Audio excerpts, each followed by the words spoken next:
Hello again, everyone. Hi, guys. I'm back. So, we'll be cooking spam menudo. Chamba-chamba lang, leftovers, ganyan. So, we will need onions, garlic, tomatoes, red bell peppers, hot dog, spam light, leftovers. Yan. Tomato paste, ketchup, garlic and salt, and then cheese to add flavor. Yan, yung mga ingredients na kailangan natin. We will also need, yun, nakalimutan ko, whole kernel corn. Yan yun. Yan, isang can.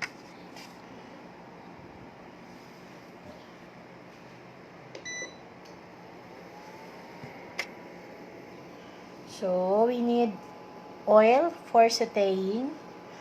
I'm doing the French way of cooking. Inuuna ko yung sibuyas bago yung bawang because relatively mas madaling ma-burn yung bawang kesa sa sibuyas. And so, ito muna yung iano ko. 4 months menudo. I'm just gonna get my reliable chopstick. Yeah. So, let's add now the onions to the oil.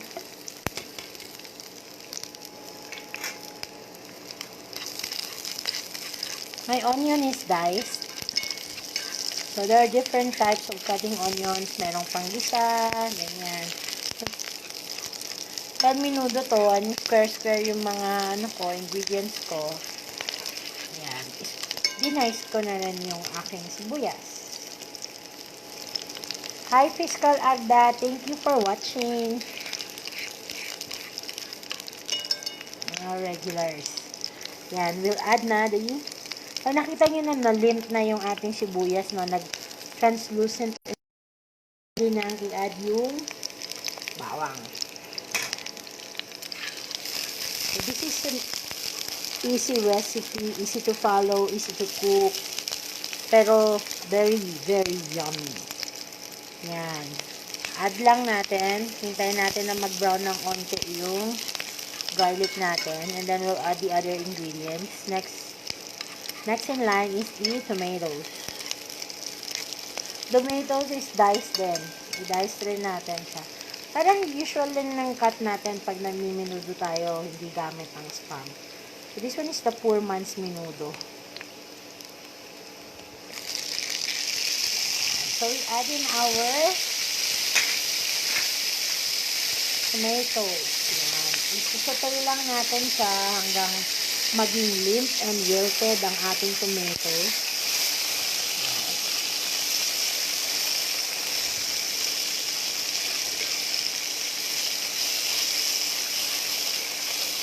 I try as much as possible to cook easy recipes, mga lutong bahay lang, para ma-encourage yung iba na magluto instead of ordering. Yan, o kaya instead na lumabas pa, lahat na lang ng ingredients na meron sa ating refrigerator, yun na lang yung gamitin natin. Let's stay at home. Let's follow our local chief executives, our kapitans, our kagawads, our tanods, and also our mayor, no? They are in a quandary paano tayo masusuportahan lahat. So, those people with the, konting,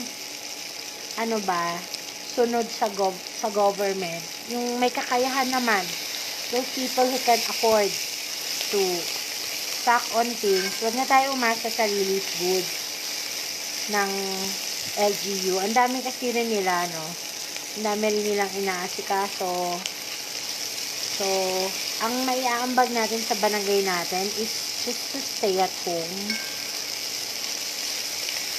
Kung walang magawa, bored, maglinis. Kung walang tapos na maglinis, magluto, ganun. So ako, to ease my burden and to I'm doing my share sa COVID-19 fight natin mga Pilipino by staying at home and doing all worthwhile chores. Nagbabasa rin ako, mga online courses, ganyan. So, sa mga nag-watch, libre po, maraming online course na libre ang Harvard Business School. I just finished, a leadership course kagabi. So, it's free. Just go to HBS, Harvard Business School online, and you can find a lot of courses there na free. And pwede rin kayo pumunta sa Code Central, mga Ivy League schools na nag-o-offer ng online courses during the lockdown. So, this will help us a lot, no? Na hindi tayo mabore sa bahay. Kung hindi natin hilig magluto, kagaya ko, ako mahilig kasi ako, so I get to enjoy doing FB Lives for everyone na gustong matuto magluto at gustong makakain ng ibang putahe na like this one, 4 months Menudo, no? Yan. Yun, medyo tunaw na, no? Wilted na yung ating tomatoes. We can add in our bell peppers. I like to add bell peppers first, no? After ng bago yung mga karne. Kasi pag naluto ang mga red na gulay or fruits, pag naluto sila, they release lycopene. Lycopene is an anti-cancer property ng mga vegetables, no? Very healthy. So, inuuna ko siya. Kahit sa kaldereta ko, inuuna ko talaga ilagay ito. Plus, nagme-meld yung lasa niya. Humahalo talaga yung lasa niya dun sa karne pag nilagay mo. So, next natin i-add ay yung ating leftover spam. So, syempre kung bago yung spam nyo, pwede rin.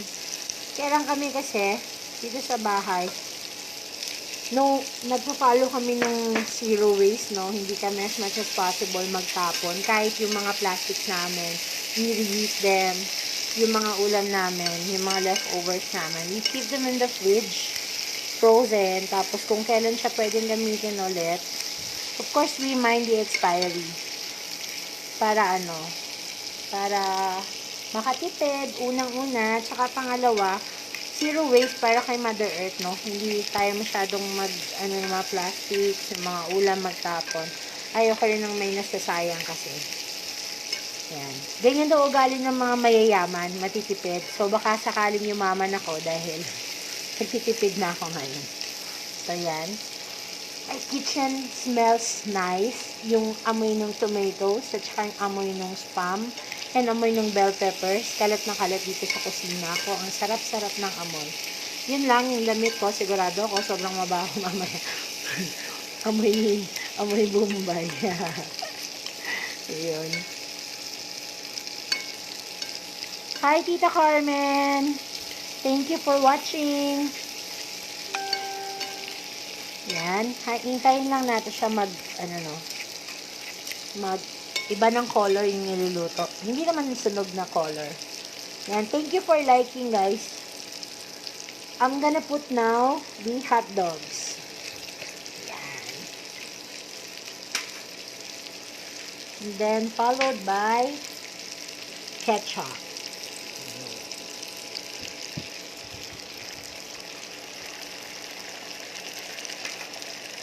Then we will just follow this one. And then, ang next natin na ilalagay ay yung tomato paste. Pero, haluin muna natin yung ketchup.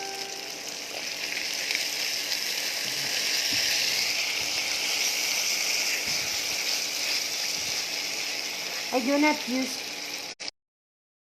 sauce. In place of tomato sauce, I use real tomatoes.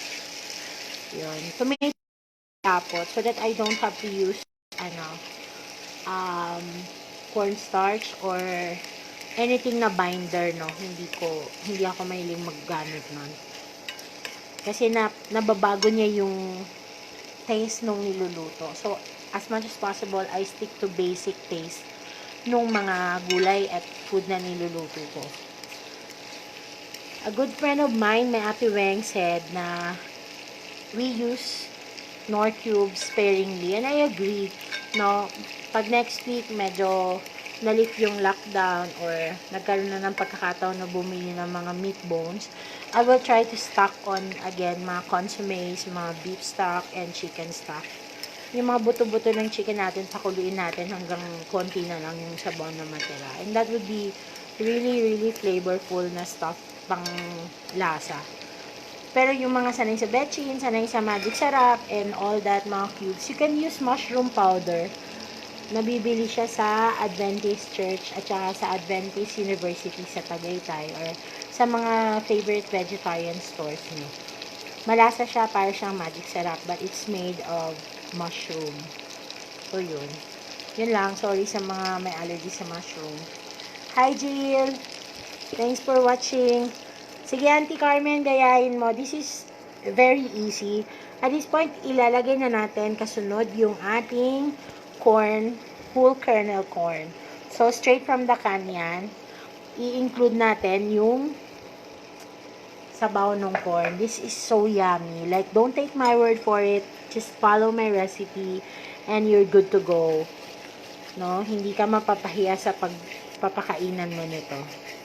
And then, we now add our tomato paste. Yan. Tapos, i-mix natin siya. Sayang yung dumikit na tomato paste. So, nilagyan ko ng konting water para sumama siya lahat.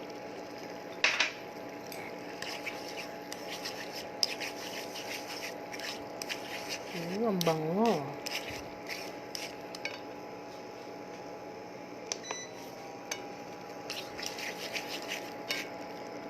Sorry, gumagalaw yun. Ako lang kasi yung nagvi-video habang nagla-live ako. So, I'm just using one hand to cook all these. Yan. Siguro, pag may nagregalo sa akin ng tripod, hello. Yan. Baka mas maganda yung presentation, no? Although, yung presentation, may konting galaw-galaw lang. Yan. We'll just let this one simmer. And then, we're good to go. We will add. Pwede ba ibigay kay Crush ito? Yes, Abby. This is very masarap. I mean, yummy talaga siya. Yung amoy pa lang niya, hindi ka na mapapaya kay Crush.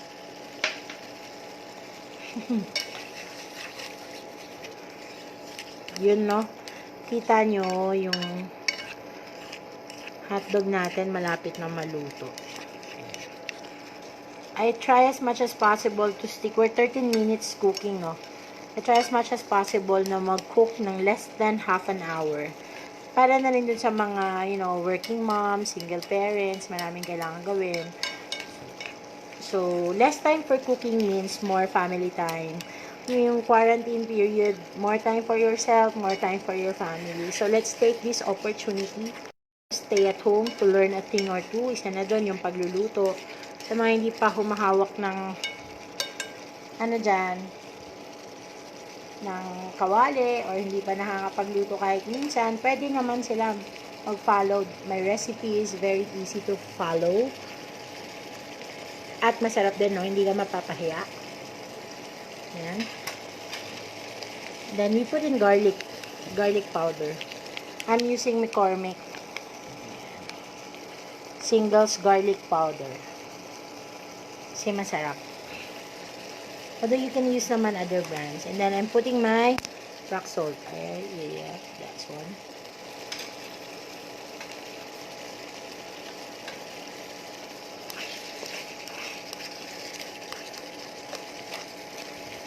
Pag healthy yan, pwede rin tayong gumamit ng Himalayan cream salt. Chamba, Kuya Nante, kasi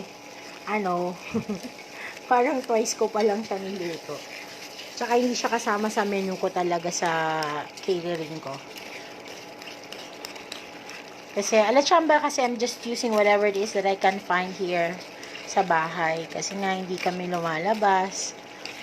Yung mga, shout out nga pala sa mga sisters ko na kanina nagluto, nagpaalmusal sa mga homeless sa along Binondo Bridge, sa Muelle de Binondo, malapit sa amin. Yun, shout out ko lang sa kanila for helping me out on my Donate a Plate campaign for the homeless and for the frontliners. These are little acts of love na pwede nating magawa para sa iba while tayo ay nandito sa bahay, no? Yun, malapit na. It's simmering. The hotdog is cooked also. So, 15 minutes cooking time. We will put now the cheese.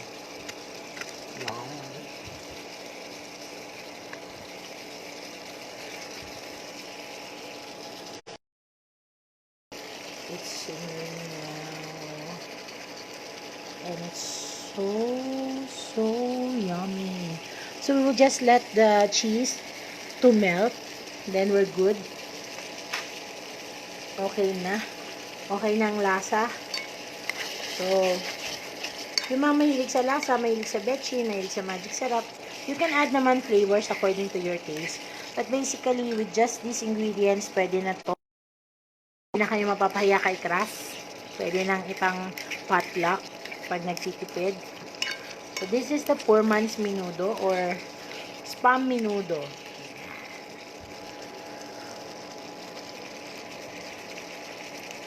Okay guys, thank you for watching. Just feel free to ask questions, feel free to comment. Lahat ng ingredients natin is in the description. And don't forget to hit the like below or love if you like talaga. And pwede naman ma-playback tong video na to kung gusto nyong sabayan habang nagluluto kayo. This is very easy. And gaya ng paalala ko guys, let's stay at home. Happy cooking, happy eating. Spend quality time with your family. This one is cooked. This one is ready to serve. I'll just take a picture later. Bye guys! Thank you for watching. Si Sheriff Joel, humabol pa. You can just replay the live later after I post this one. And let us follow our government. Let's support our president and our local executives, our mayors, our governors, and our kapitans who are trying their best to put some semblance in this pandemic. Let's be good citizens. Let's stay at home and let's cook. Bye guys! Ay, hindi ko po lalagyan ng carrots at patatas kasi wala po akong carrots and patatas. But you can. In exchange po ng carrots and patatas, I used corn and bell peppers, Tita Carmen. So, yun. Wala kasi akong carrots and patatas ngayon. Naubos ko na sa recipe ko ng mga nakaraang araw kasi I had caldereta the other day. Yun. So, I used the patatas. I only have a kilo of patatas since lockdown. And, ano yun? Tawag dito. Pinatay ko na yung heat, no? Kasi I'm ready to serve. So, sinasagot ko lang yung mga iba. But you can actually put chickpea, you can put green peas, you can put patatas, you can put carrots, yun. Hindi lang compatible yung sayote. I have sayote, but hindi sila compatible. Yun. Tapos, yung mga mahilig sa paprika, yung medyo mahilig sa maanghang, you can put paprika also. But since hindi ako mahilig sa maanghang, konting pepper lang yung nilagay ko, at garlic. Pero may bell pepper naman, so may kick din siya ng konti. So, that's it, guys. Thank you for watching. Dun sa mga hindi ko nabate, na nagpapabate, hello! Kuya JJ, hello! Ace Puno is watching, Ana Marie Royo, Julius Villamin, Noel Apostol, Ann Alvaro, Dr. Connie Velarde, one of our frontliners. Doc, thank you. And also Doc Sherwin, thank you for watching. Bye guys! Happy eating!